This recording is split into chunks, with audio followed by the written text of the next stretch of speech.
हार्दिक अभिनंदन करते हैं मीडिया के कर्मियों का। जितने भी हमारे संगठन के लोग आए हैं, सभी का जितने भी आप पहुंचे खिलाड़ियों के समर्थन के लिए हम सबका धन्यवाद करते हैं, क्योंकि ये लड़ाई एक कुश्ती को बचाने के लिए नहीं लड़ी जा रही है, भारत की बेटियों की लड़ाई लड़ी जा रही है, भारत की बेटी को बचाने की लड़ाई लड़ी जा रही है। और सबसे पहले मैं मीडिया को बताना चाहूंगा, कुछ लोग हमारे आंदोलन को एक बदलने का प्रयास कर रहे हैं, एक अलग दिशा में ले जाने का प्रयास कर रहे हैं। तो मैं आप सभी को बोलता हूं कि हम इस चीज का खंडन करते हैं। हम सिर्फ यहाँ न्याय की लड़ाई लड़ने के लिए आए हैं, भारत की बेटियों की लड़ाई लड़ने के लिए आए हैं। तो इसमें बहुत सारे लोग ऐसे गुजरे हैं जो इस जो आंदोलन है इसको भड़काऊ करने की कोशिश कर रहे हैं। तो ऐसा कुछ नहीं है, यहाँ सिर्फ कुश्ती को बचाने के लिए आए हैं। और जो ये लोग हमारा समर्थन कर रहे हैं यहाँ पे, ये देश की बेटियों को न्याय दिलाने के लिए आ रहे हैं यहाँ पे, ना कि यहाँ कोई राजनीति रोटी सेकने के लिए आ रहे हैं। राजनीति नहीं कर रहे, बेटियों के लिए आए हो। क्योंकि राजनीति नहीं, बेटियों की सिर्फ पहले है, राजनीति बाद में आती है, सारी चीजें बाद में आती है। जब बात बेटी की इज्जत और सम्मान की होती है तो सबसे पहले वो चीज होती है, ना कि राजनीति। इस पे राजनीति आप लोग ना करें तो अच्छा है। मैं आप सभी को यही बताना चाहूंगा, ये खिलाड़ियों का आंदोलन है, भारत की बेटियों को बचाने का, न्याय दिलाने का आंदोलन है। इसको दूसरी दिशा ना दे, इसको किसी राजनीतिक प्रकरण से ना जोड़े। मेरा थोड़ा सा गला खराब है, तो मतलब मैं जितना बोल सकती हूँ उतना बोलने की ट्राई कर रही हूँ। आज ब्रजभूषण का एक बयान आया है कि हम नेशनल नहीं खेलना चाहते। मैं आपको स्पष्ट कर देना चाहती हूँ, अगर आप मीडिया कर्मी लोग जो भी बोलेंगे सर्टिफिकेट दिखाने को, मैं वो भी दिखाने को तैयार हूँ। मैं 2009 से मैं रेसलिंग कर रही हूँ। पहला कंपटीशन में जब रेसलिंग का किया था 2009 में मैंने स्टार्ट किया था। तब से लेके आज तक मैंने 4 नेशनल स्किप किए हैं। रियो ओलंपिक में जब मेरे को चोट लगी थी, पहला वो नेशनल था जो मैं स्किप किया था क्योंकि मेरे को चोट लगी हुई थी, मेरा ऑपरेशन था। दूसरा नेशनल मैं स्किप किया था टोक्यो के टाइम पे जब कोविड चल रहा था। वो जब उस साल तो देश की हालत बहुत खराब थी, मेरे को खुद कोविड हो रखा था, तो वो मेरा दूसरा नेशनल था जो मैंने स्किप किया था। तीसरा नेशनल टोक्यो ओलंपिक्स के बाद में जो मैं हारी थी, उसके बाद में मैं मेंटल स्टेट बहुत बुरी थी और मेरे को बहुत ज्यादा परेशान करके इस स्थिति में लेके जाया गया था कि मैं एक दिन ऐसा हो रहा था कि मैं कभी भी मर सकती हूँ, खुद के साथ में कुछ भी कर सकती हूँ, इस पोजीशन पे मैं बिठा रखी थी। चौथा नेशनल मैंने स्किप किया था इस साल, जो वर्ल्ड चैंपियनशिप के ट्रायल हुए थे। मैंने इतना रिक्वेस्ट किया था कि सर वर्ल्ड चैंपियनशिप के ट्रायल मत लीजिए, क्योंकि वो 10 दिन पहले वर्ल्ड चैंपियनशिप ओलंपिक के बाद में बहुत बड़ा कंपटीशन होता है। 10 दिन पहले हमारे ट्रायल लिए गए, 1 महीने में 3 बार 4 बार हमने वेट कम किया। वर्ल्ड चैंपियनशिप में मैं गई, मैंने मेडल जीता, लेकिन मेरे को इंजरी हो गई थी, नी में सीरियस इंजरी थी। डॉक्टर ने 2 महीने का बिल्कुल रेस्ट बोला था। एक चौथा नेशनल वो था जो मैंने स्किप किया है। मेरी लाइफ में मैंने 2009 से 2023 आज आ गया है, 14 साल हो गए रेसलिंग करते हुए, 4 नेशनल स्किप किए हैं, 10 नेशनल मैं खेली हूँ। परमपिता परमात्मा पूरे देश के आशीर्वाद से आज तक मैं हिंदुस्तान में ऐसा मेरे को पूरा दिन देखना नहीं पड़ा है कि मेरे को हार का मुंह देखना पड़े, और मैं चाहूंगी कि मुझे कभी ऐसा दिन ना देखना पड़े। एज ए एथलीट मैं बहुत मेहनत करती हूँ, मेरा परिवार मेरे लिए बहुत सपोर्ट करता है, आज तक करता आया है, पूरा देश बहुत दुआएं देता है। जब मुझे इंजरी होती है तो पूरा देश रोता है, लोग आके बताते हैं कि बेटा उस दिन हम बहुत रोए थे। तो बहुत मेहनत करती हूँ, बहुत मान सम्मान की जिंदगी हम जीते हैं। पहले भी नेशनल खेलते आए हैं, आगे भी नेशनल खेलेंगे। हमारे जितने भी खिलाड़ी हैं जो मेहनत करते हैं सब डिजर्व करते हैं, और सभी का हक है, मेरा भी हक है, सभी का हक है। मैं कोई चैंपियन एथलीट नहीं हूँ, ना मैं बोलूंगी कि मैं बहुत बड़ी खिलाड़ी हूँ। मेरे से बड़े बड़े खिलाड़ी हैं, इस हिंदुस्तान में भी हैं और पूरे देश में और पूरी दुनिया में हैं। उसेन बोल्ट है हमारे, बजरंग मेरे से बड़ा खिलाड़ी है, ये भी ट्रायल देके जाता, तो मेरी तो औकात ही क्या है कि मैं बोलूँ कि मैं बिना नेशनल खेले बिना ट्रायल दिए मैं जाऊँ। ऐसा कभी कोई ऐसी सिचुएशन नहीं हुई है कि मैंने हिंदुस्तान में पहले नहीं जीता, उसके बाद में मैं विदेश में गई हूँ। कोई भी एक टूर्नामेंट अब ब्रजभूषण से बोलिए कि एक कागज वो सामने रख दे कि विनेश का उस टाइम पे ट्रायल नहीं हुआ था और बाकी सबका ट्रायल हुआ था, और विनेश सब ओलंपिक्स में गई थी। अब जो बोलोगे वो मैं करने को तैयार हूँ। कोई भी खिलाड़ी देश से बड़ा नहीं है, देश के खिलाड़ियों का सम्मान जरूरी है, वो सम्मान की लड़ाई हम लड़ रहे हैं बस। तो मैं आपको बस वही स्पष्ट कर रही हूँ कि जो नेशनल की बात वो कर रहे हैं, जो रूल बदलने की, वो बेबुनियाद है, झूठी है, हर तरह से वो हमें ब्रेक करने की कोशिश कर रहे हैं। लेकिन वही है जो मैं बोल रही हूँ आपको। ये बात नेशनल खेलने की नहीं है, बात सेक्सुअल हरासमेंट की है, भारतीय बेटियों की है। ये नहीं कि भाई नेशनल नहीं खेल रहे वो खिलाड़ी, खेलना अलग हो गया, खेल अलग हो गया। इस चीज से जब सेक्सुअल हरासमेंट हो रहा है, आप पे एलिगेशन लगे, आप उनका जवाब दीजिए। अब मैं आप मीडिया के माध्यम से एक सवाल पूछना चाहूंगा ब्रजभूषण जी से। उन्होंने बोला कि एक खिलाड़ी तो ऐसी है जो नाबालिग है और उसने बयान दिए हैं, उनको कैसे पता चला ये चीज?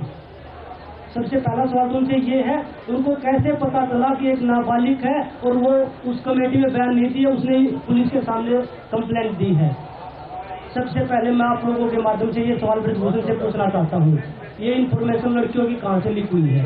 कमेटी में कौन था और पुलिस में कंप्लेंट किसने दी है? ये सवाल मैं आप मीडिया के माध्यम से ब्रजभूषण से पूछना चाहता हूँ। ये लड़कियों की जो कॉन्फिडेंशियल चीजें थी, प्राइवेसी थी, वो कहाँ पे सुरक्षित है? बाकी को आप सब क्वेश्चन सभी करोगे, तो मैं जो सभी से कहना चाहूँगी, जो भी यहाँ नहीं आ सकते वो अपने शहरों में सोशल मीडिया के थ्रू या फिर प्रदर्शन कर कैसे भी आप छोटा मोटा सहयोग हमारा दे सकते हैं। मैं सबसे आप लोगों से ही अपील करती हूँ। और दूसरा, मैं सभी संगठनों का बार बार धन्यवाद करना चाहूँगी। किसान संगठन हुआ, महिला संगठन हुआ, सारी सरदारी हुई, स्टूडेंट्स हुए, कॉलेजेस में सारे कॉलेजेस में जितने स्टूडेंट्स यहाँ आ रहे हैं या अपनी कॉलेजेस में प्रदर्शन कर रहे हैं, तो मैं सभी का बहुत बहुत धन्यवाद करना चाहूँगी। जितने भी लोग हमारे देश में संवैधानिक पदों पे बैठे हैं, तो आम आदमी नागरिक का भी हक है मान सम्मान पाना, और जो ऊंचे पदों पे बैठे हैं उनका भी हक है। तो हम हर किसी की मान और सम्मान की इज्जत करते हैं, उनकी रिस्पेक्ट करते हैं। हम कभी ऐसी कोई बयानबाजी, कभी कोई ऐसा बोलेंगे नहीं कि उनके मान सम्मान को ठेस पहुंचे। लेकिन हम चाहते हैं कि हम खिलाड़ियों के भी मान सम्मान की उतनी ही इज्जत की जाए जितना हम बाकी सभी संवैधानिक पदों पर जो लोग बैठे हैं उनका सम्मान कर रहे हैं। तो हमारी तरफ से अगर बाई चांस अगर गलती से अगर कुछ निकलता भी है तो हम उसके लिए क्षमा मांगेंगे, क्योंकि हमारा कोई ऐसा इंटेंशन नहीं है।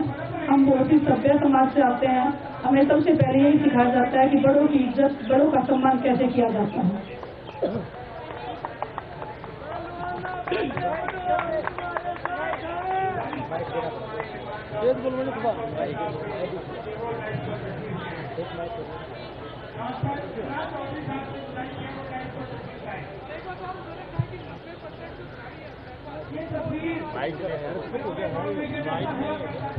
देखिए, वो तो सब उस दिन भी उन्होंने बयान दिया था पहले जब जंतर मंतर में बैठे थे कि 3% खिलाड़ी है, 97% मेरे पास है। अब वो बोल रहे कि 10% बैठे हैं, 90% मेरे पास है।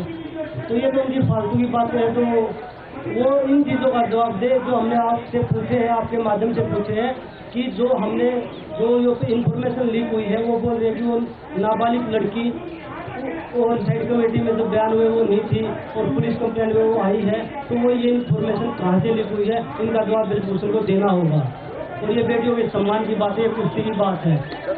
ये नेशनल चैंपियनशिप या बिना ट्रायल बाहर जाने की बात नहीं है। आज तो उन्हीं से पूछिए कि अगर कोई खिलाड़ी गया बिना ट्रायल के तो क्यों नहीं लिया आपने ट्रायल? ये उन्हीं से पूछिए ये चीजें, ना कि खिलाड़ी से पूछिए। क्यों देते हो आप खिलाड़ियों को छूट? ये खिलाड़ियों का नहीं है। खिलाड़ी ये नहीं बोलते कि मैं बिना ट्रायल जाऊंगा।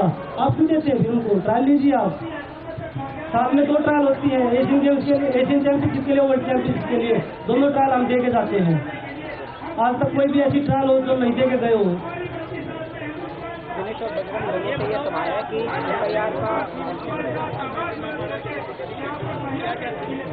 देखिए, रात को यहाँ पर हम 12 साढ़े 12 बजे लाइव भी आए थे कि यहाँ पे बिजली काट दी गई पुलिस प्रशासन द्वारा। पानी है, खाना है, अंदर नहीं आने दे रहे।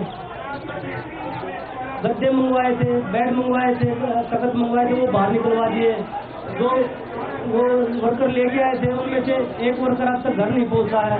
पुलिस प्रशासन हर तरह से खिलाड़ियों के साथ गलत व्यवहार कर रहा है, दुर्व्यवहार कर रहा है। तो ये सारी चीजें खिलाड़ियों को देखने को मिल रही है। देश के खिलाड़ियों का सम्मान है हमारे देश में। राजनीति से बढ़कर पुलिस प्रशासन जो दुर्व्यवहार कर रहा है, मुझे नहीं लगता कि इसमें ऐसा व्यवहार करना चाहिए। जो खिलाड़ियों को इतना मेडल जीतते तब ऐसा होता है, तो फिर उन मेडलों का फायदा नहीं है कि हमने देश के लिए मेडल जीते हैं। विनेश, पता चला कि आप बुखार है आपको कल रात से, क्या क्यों? तो यहाँ पे मच्छर गिरना पड़ते हैं, वो खाने लेते हम पूरी कोशिश करते हैं कि ऐसा ना हो, लेकिन अगर लाइट नहीं है, पूरा दिन हम थका रहे हैं और वही आप लोगों से बात कर रहे हैं, तो वो थोड़ा सा खाना पीना अच्छे से नहीं हो रहा है। सुविधाएं हमारे पास इतनी थोड़ी है, मच्छर काट इतने ज़्यादा मच्छर होते हैं, आपको 12 साढ़े 12 बजे तक आप लोग भी इधर रहते हो, इंटरव्यू करते हो।